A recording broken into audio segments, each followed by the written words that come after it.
Egaan kabajamtootaa fi dhaggeeffattoota Oromoo ICT jechuun YouTube Oromoo ICT jechuukooti. Har'aa qabadhee kan isiniif dhiyaadhe akkaataa kamiin silkii nama tokkoo kan silkii nama xalafuu barbaanne tokko haala kamiin xalafuu dandeenya si jedhu qabadhee isiniif dhiyaadhe.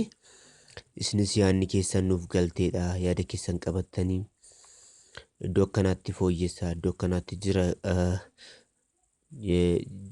gaariidha yoo nuun jettan nusitti amanna. Waan baratan nama barsiisuun, waan beekan nama barsiisuu kan waan baratan wal barsiisuun gowwummaa miti. Kanaaf nus qophiiwwan xiqqoo kana isiniif qabannee dhiyaanne. Isinis YouTube keenya subscribe, like yoo nu gootan nus wantoota nu jajjabeessuu danda'an akkasumas isin jajjabeessuu danda'an dhimmoota teekinooloojii wal qabatan qabannee kan isiniif dhiyaannu ta'a. YouTube'n Oromoo YouTube keessan jajjabeessaa. Amma gamanumaan gara barumsaatti darbuuf yaalla yookaan immoo gara barnootaatti darbinaa jechaadha. Gara barnootaan darbuun dura waan nu beekuu qabnu aappii kamiyyuu hin barbaachisu.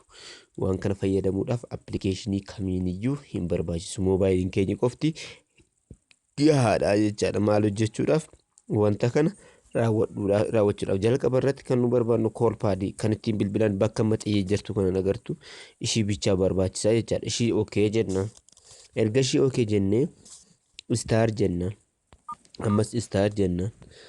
Isaan booda maal jennaani 61 jennaan.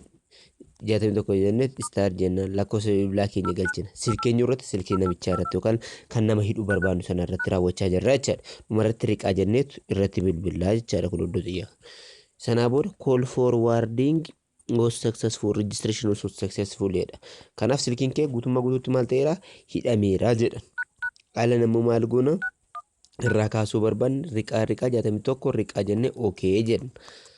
Amma maal ta'eera guutummaatti silkii kanarraa ka'eera jedha. Irreejin was successful jedha. Ammoo mala biraadhaan yookaan akkaataa biraadhaan akkaataa nu hinuudha. Star 21 jennee lakkoofsa bilbilaa keenya galchine riqaa jenna akkuma dura. Amma registration kun successful ta'eera. Call forwarding maal argitu gara irratti naa dhufaa jira. Inni kun call forwarding ta'eera jechaadha. Mallattoon tokko kunoo iddoo maxxii jiru sanatti dhufaa jechaadha. Kanaaf notification qaba. Namichi argee balleessuu danda'a. Isa duraatu irra filatamaadha jechaadha. Kanarraa kaasuudhaaf immoo riqaa 21 riqaa jenneetu itti fayyadamna jechaadha. Akka kanatti fayyadamtanii itti gammaddan abdii guddaa sanarraa qabna.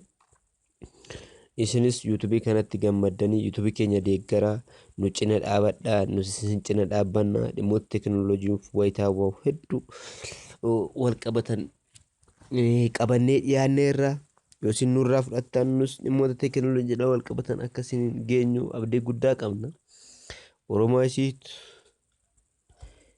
YouTube keessan jabeessuun immoo gahee keessan nus gahee keenya baana isinis gahee keessan bahadha. Jabeessaa wal jabeessina osoo jenna torbee hanga barumsa biraa wal agarruutti nagaan nu tura.